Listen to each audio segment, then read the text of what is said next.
What's going on, guys? Billy here, and today we've got a brand new DJI drone to unbox, the Mavic Air. This drone's specs and price point put it in between the Spark and Mavic Pro with a price tag of $799 for the drone and $999 for the Fly More combo, which comes with all of these other accessories for an extra $300. But before we get ahead of ourselves, let's crack open this box and see what we've got. First is the small case that holds the Mavic Air inside of it. I opted for the Onyx Black version just because I think it looks the sleekest, but let's take a closer look at that later. Next to the drone case is a small box that holds the propeller guards if you choose to use them for flying indoors, and some paperwork and documentation for the Mavic Air and all of the accessories that come with the Fly More combo. The final piece in the box is the travel bag, which neatly holds all of the extra accessories that the Fly More combo comes with. Speaking of these accessories, I think I showed them to you a bit too quickly, so let's check them out again. First is the 2 extra intelligent flight batteries, giving you 3 in total. We've also got the charger to give those batteries some juice.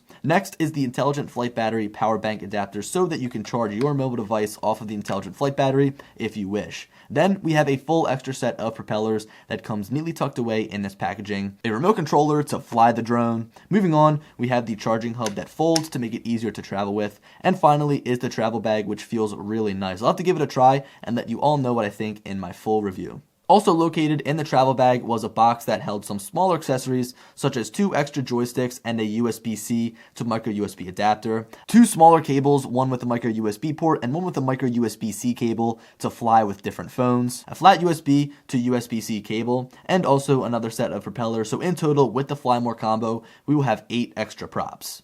So yeah, guys, this is the Mavic Air. I got a chance to look at it while I was at the launch event, but there's only roughly 15 units for about 200 people to get their hands on, so it was a little bit crazy. But now that I have it back here at home, I can finally take the time to appreciate how small it is. As awesome as the Mavic was because of how small it folded up to be for traveling, the form factor of the Mavic Air is just a lot easier to manage. Now, I know so many people will be asking for these size comparisons, so I will quickly do that for you in this video. Here is the Spark and Mavic Air folded up side by side, which I just have to say, I really can't believe how small this thing is. I mean, I think you just have to hold it to really understand it. Comparing the cameras on these two drones also gives me deja vu, as they look almost identical, but the Mavic Air's is obviously bigger and is also held by a 3-axis gimbal. Next is the Mavic Pro and Mavic Air, both folded up, which is roughly the same footprint, but the Mavic Air is just so much thinner. Unfolding both of these drones, they start to look just about the same size again, but I think the real difference is just how thin the Mavic Air is. So anyway, focusing back on the Mavic Air, one thing that left me wondering after the event is what the gimbal clamp would look like, because personally I hated the one on the Mavic and the Spark didn't even come with one. The gimbal clamp that we get in the box is pretty large, but it does seem easy enough to get on and off between flights. So guys, that wraps up the unboxing of the Mavic Air Fly More combo, and as much as I would love to show you some of the footage I've shot, remember, this is just an unboxing video, but don't worry, I have plenty of content for you all rolling out over the next week featuring this drone. But guys, I hope you enjoyed the video, and as always, I'll talk to you later. Peace.